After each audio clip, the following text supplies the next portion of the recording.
Hello guys, எல்லாரும் எப்படி இருக்கீங்க? இந்த வீடியோவில் ஜப்பானுடைய ஒர்க் கல்ச்சர் பற்றி ஒரு சில விஷயங்கள் உங்களோட ஷேர் பண்ணுறேன்.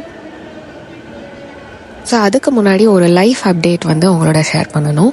என்னுடைய ப்ரீவியஸ் வீடியோஸ் பார்த்துருந்தீங்கன்னா உங்களுக்கு தெரிஞ்சிருக்கும். நான் ஒரு ஜாப்பனீஸ் கம்பெனியில் ஒர்க் பண்ணிட்டு இருந்தேன் பார்ட் டைமில். இப்போ ஒரு ஜாப்பனீஸ் கம்பெனியில் பார்ட் டைமில் ஒர்க் பண்ணிட்டு இருக்கேன். JLPT N2 நான் முடிச்சிருக்கேன். ஸோ அதனால் ஒரு ஜாப்பனீஸ் கம்பெனியில் எனக்கு ஜாப் கிடைச்சிது. நிறைய பேருக்கு தெரிஞ்சிருக்கும், ஜப்பானில் நிறைய ஓவர் டைம் இருக்கும், ப்ரொலாங்டு ஒர்க்கிங் ஹார்ஸ் இருக்கும், அண்ட் டாக்ஸிக் ஒர்க் கல்ச்சர் அப்படின்னு எல்லாம் கேள்விப்பட்டிருப்பீங்க. ஸோ ஆக்சுவலி இதெல்லாமே எப்போ ஸ்டார்ட் ஆச்சு அப்படின்னு பார்த்தீங்கன்னா, World War II அப்போது உங்களுக்கு தெரியும், ஹிரோஷிமா நாகாசாக்கியில் பாம்பிங் நடந்தது. ஸோ அப்போ த ஹோல் வேர்ல்டு என்ன நினச்சாங்க அப்படின்னா, எண்ட் ஆஃப் ஜப்பான் அப்படின்னு நினச்சாங்க. But within a very short span of time அவங்கள திரும்பி எக்கனாமிக்கலி மீண்டு ப்ரூவ் பண்ணிக்கிட்டாங்க. எல்லாருமே ஒன்றா சேர்ந்து அவங்களுடைய நேஷனோட க்ரோத்காக கஷ்டப்பட்டாங்க, அவ்வளோ ஹார்ட் ஒர்க் பண்ணாங்க. ஸோ அதனால தான் ரொம்ப ஒரு ஷார்ட் டைம்லேயே அவங்களால திருப்பி டாப்புக்கு வர முடிஞ்சுது. ஸோ இந்த ஒரு ஹார்ட் ஒர்க்கிங் மைண்ட் செட் அதோட ஸ்டாப் ஆகலை, அது அப்படியே கண்டினியூ ஆச்சு. அண்ட் இன்னமும் கண்டினியூ ஆகிட்டுருக்கு அப்படின்னு தான் சொல்லணும். 1970s அண்ட் 1980s பார்த்தீங்கன்னா கரோஷி அப்படின்னா death due to overwork and exhaustion. ரொம்ப லாங் ஹவர்ஸ் ஒர்க் பண்ணி அந்த எக்ஸாஷனில் வர டெத் நிறைய ஏற்பட்டிருக்கு. ஸோ இதுதான் ஜப்பானோடைய ஹிஸ்ட்ரி. இப்போ நான் ஷேர் பண்ணது எல்லாமே ரிசர்ச் பண்ணி எடுத்த ஒரு இன்ஃபர்மேஷன் தான் உங்களோட ஷேர் பண்ணியிருக்கேன்.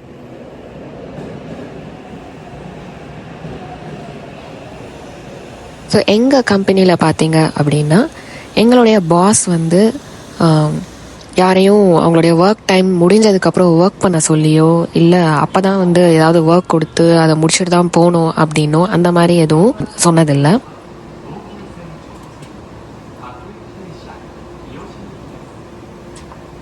ஆனால் இங்கே ஒர்க் பண்ணுற எம்ப்ளாயீஸ் பார்த்தீங்கன்னா ஆல்மோஸ்ட் 80% ஆஃப் த பீப்புள் யாருமே அவங்களுடைய ஒர்க் டைம் முடிஞ்சதுக்கப்புறம் கிளம்ப மாட்டாங்க. ஒரு ஒர்க் டைம் முடிஞ்ச ஒரு 1 hour ஆர் ஈவன் 2-3 ஹவர்ஸ்க்கு அப்புறமா தான் கிளம்புறாங்க. ஸோ ஏன் இது அப்படின்னு பார்த்தீங்கன்னா, இவங்கெல்லாம் எப்படி எந்த ஒரு மைண்ட் செட்டில் ஒர்க் பண்ணுறாங்க அப்படின்னா, நம்ம சொந்தமாக காசு போட்டு ஒரு கம்பெனி ஸ்டார்ட் பண்ணாலோ இல்லை ஒரு பிஸ்னஸ் ஸ்டார்ட் பண்ணாலோ எப்படி நம்மளுடைய கம்பெனியோட க்ரோத்துக்கு ஒர்க் பண்ணுவோமோ அதே அளவுக்கு ஒரு டெடிகேஷனோட எஃபர்ட் போட்டு இவங்க ஒர்க் பண்ணுறாங்க. ஸோ கம்பெனியோட க்ரோத்தை அவங்களுடைய பர்சனல் க்ரோத்தை இவங்க பார்க்குறாங்க.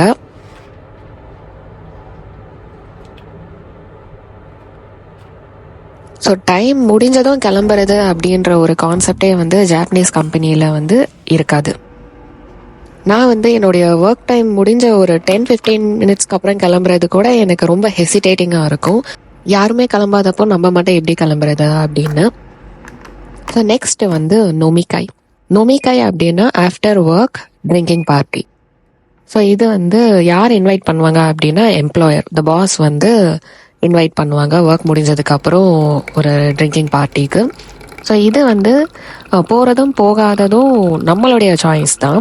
ஆனால் இதில் ஒரு ஹிடன் ஆப்ளிகேஷன் மாதிரி ஒன்று இருக்குது.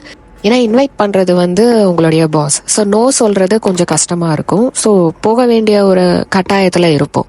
ஸோ இந்த மாதிரி நோமிக்காயெல்லாம் பார்த்தீங்கன்னா அட்லீஸ்ட் வீக்லி ஒரு 2 or 3 நடக்கும். எனக்கு இது ரொம்ப ஆக்வர்டாக இருக்கும். எனக்கு இமேஜின் பண்ணி பாருங்கள், உங்கள் பாஸோட சேர்ந்து நீங்கள் ஒரு ட்ரிங்கிங் பார்ட்டிக்கு போகணும் அப்படின்னா எப்படி இருக்கும் அப்படின்ட்டு. அது மட்டும் இல்லாமல் ஒர்க் முடிஞ்ச டயர்டில் இருப்போம், எப்போ தான் வீட்டுக்கு போவோன்ற மாதிரி இருக்கும். ஸோ எப்போயாவது ஒரு வாட்டி 2 வாட்டி நோ சொல்லி டிக்ளைன் பண்ணாலும் மோஸ்ட் ஆஃப் த டைம் போக வேண்டிய ஒரு சுச்சுவேஷன் தான் இருக்கும். Next quality of work. So Japanese people பார்த்தீங்கன்னா அவங்கள பர்ஃபெக்ஷனிஸ்ட் அப்படின்னு தான் சொல்லணும்.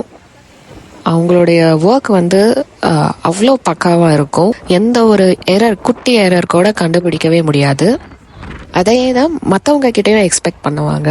அது மட்டும் இல்லாமல் நிறைய லேர்ன் பண்ணுறதுக்கும் என்கரேஜ் பண்ணுவாங்க. இன்னொரு விஷயம் இவங்க ஹையர் பண்ணுறதுக்கு முன்னாடி மெயினாக பார்க்குற criteria, of course experience is one of the criteria. அது இல்லாமல் இன்னொன்று வந்து ஒருத்தவங்களுடைய பர்சனாலிட்டி. அவங்க வந்து எப்படி இந்த பர்சன் வந்து ஹம்பிளாக இருக்காங்களா, இல்லை அரகண்ட்டாக சவுண்ட் பண்ணுறாங்களா, லேர்ன் பண்ணுறதுக்கு வில்லிங்காக இருக்காங்களா, அதெல்லாம் பார்த்துட்டு தான் வந்து ஹையர் பண்ணுவாங்க.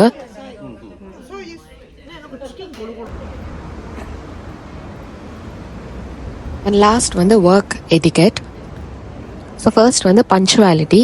ஸோ ஒர்க் வந்து 9 o'clock ஒர்க் ஸ்டார்ட் ஆகுது அப்படின்னா 8:50க்கு வந்து ஆஃபீஸில் இருக்கணும். ஸோ 9 o'clock ஆஃபீஸ்க்குள்ளே என்டர் ஆகுறது கிடையாது. நம்ம லேப்டாப் ஓப்பன் பண்ணி ஒர்க் ஸ்டார்ட் பண்ணுறதே 9 o'clock இருக்கணும். நெக்ஸ்ட் வந்து கேகோ. கேகோ அப்படின்னா ரெஸ்பெக்ட்ஃபுல் ஜாப்பனீஸ், அதாவது ஃபார்மல் ஜாப்பனீஸ். சீனியர்ஸ் கிட்ட இல்லைன்னா கிளைண்ட்ஸ் கிட்ட பேசுகிறப்ப வந்து ஃபார்மல் ஜாப்பனீஸ் யூஸ் பண்ணி பேசணும் அப்படின்ட்டு. பட் எங்கள் கம்பெனியில் பார்த்தீங்கன்னா கொலீக்ஸ் கிட்ட அண்ட் ஈவன் சீனியர்ஸ் கிட்ட வந்து ஃபார்மலாக தான் பேசணும் அப்படின்ற ஒரு ரூல் எல்லாம் எதுவுமே இல்லை. ஆனால் கிளைண்ட்ஸ் கிட்ட பேசுகிறப்போ அண்ட் இமெயிலில் கம்யூனிகேட் பண்ணுறப்ப வந்து கண்டிப்பாக ஃபார்மல் ஜாப்பனீஸில் தான் பேசணும். ஸோ ஜப்பானோடைய ஒர்க் கல்ச்சர் பற்றி நிறைய விஷயங்கள் வந்து தெரிஞ்சுக்கிட்டு இருந்திருப்பீங்கன்னு நினைக்கிறேன். ஸோ நீங்கள் வந்து ஜப்பானில் வந்து ஒர்க் பண்ணணும் அப்படின்னு நினைக்கிறீங்க அப்படின்னா choose your company wisely. Things are changing. நிறைய கம்பெனிஸ் வந்து இப்போது முன்னாடி இருந்ததை விட இப்போ ரொம்பவே பெட்டராக இருக்கு அப்படின்னு தான் சொல்லணும். இப்போ நான் சொல்ல இன்ஃபர்மேஷன் எல்லாமே வந்து 100% ஜாப்பனீஸ் கம்பெனிஸில் இருக்கிற ஒரு ஒர்க் கல்ச்சர். ஒரு இன்டர்நேஷ்னல் என்விரான்மெண்ட் அக்செப்ட் பண்ணுற வெல்கம் பண்ணுற கம்பெனிஸ்லாம் வந்து வெஸ்டர்ன் கண்ட்ரீஸில் இருக்கிற ஒர்க் கல்ச்சர் தான் வந்து மோஸ்ட்லி ஃபாலோ பண்ணுறாங்க. இப்போ வந்து நீங்கள் பார்க்குறது 6:04 வந்து ட்ரெயின் வர வேண்டிய டைம். கரண்ட் டைம் பார்த்தீங்கன்னா லெஃப்டில் 6:02 அப்படி காட்டுது. ஸோ ட்ரெயின் வந்து பார்த்தீங்கன்னா கரெக்ட் டைமுக்கு வரும். ஜாப்பனீஸ் பீப்புள் மட்டும் இல்லை, இவங்களுடைய ட்ரெயின்ஸுமே வந்து பஞ்சுவல் தான். I hope you guys enjoyed the video. இந்த வீடியோ உங்களுக்கு பிடிச்சிருந்ததுன்னா கண்டிப்பாக லைக் பண்ணுங்கள் அண்ட் சேனலுக்கு சப்ஸ்கிரைப் பண்ணுங்கள். தேங்க்யூ ஃபார் வாட்சிங். நெக்ஸ்ட் வீடியோவில் உங்களை மீட் பண்ணுறேன். Bye bye, take care.